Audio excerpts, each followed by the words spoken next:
Keep track of the digital assets in your operation through the crypto module within SoftLedger.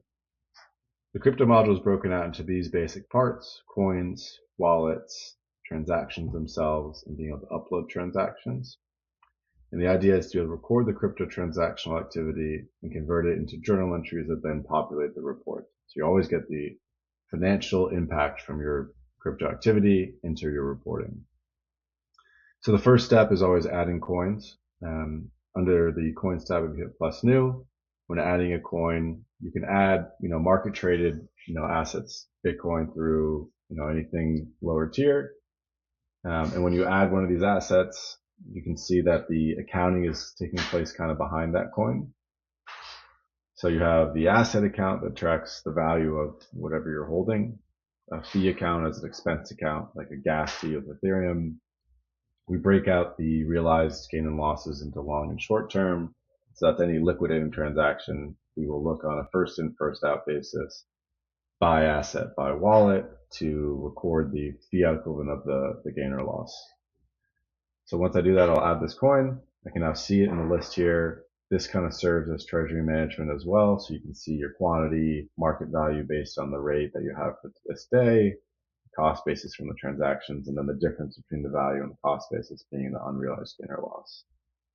So if I wanted to see the ledger accounts for this asset with the rest of my accounts here, I can see them under this financial account section. If I just search for, Bitcoin, those 4 accounts are here. So they have to be tied to the coin, but you can adjust the information here to match your chart, change the numbering convention, change the report groups, the subtypes for how you're mapping this into your financials. But the coins themselves are tied to these accounts. That's kind of the first step, the setup. I'm going to switch really quick to a system that has some data in it. So once you have set up and you have transactions, here's that treasury management type view. This is where you can see everything you've owned, adjust dates back and forth to see what your values are based on historical dates. Really good example is to look back at the end of last year.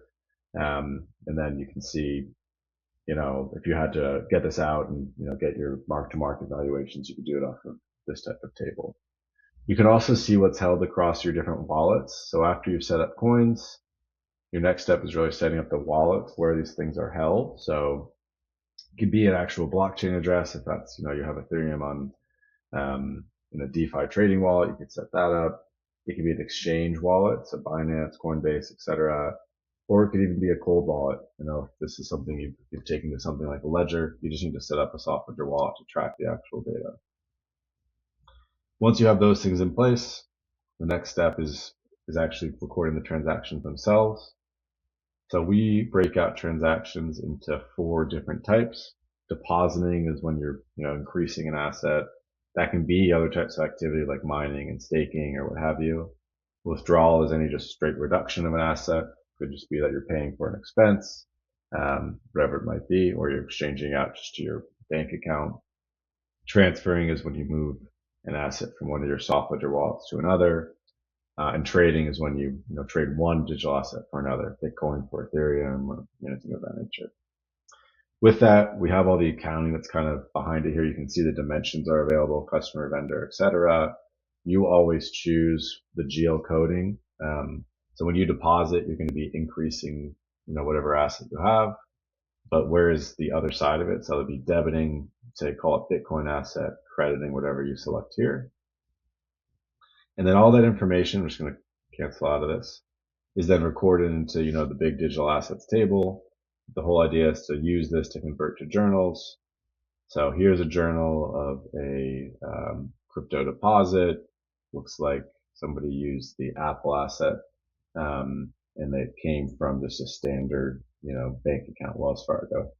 So we take the information from the crypto transaction itself, and we convert it from that type of format into the journal, which then populates reports. In terms of viewing activity, if I wanted to see, for instance, under that coins tab, if I wanted to see my owned amounts across all my wallets, this is a nice view to say where I own a certain asset. So in this case, I have Bitcoin across Binance, Coinbase. I have a treasury that I trade it. So it's easy to see what you own in different places.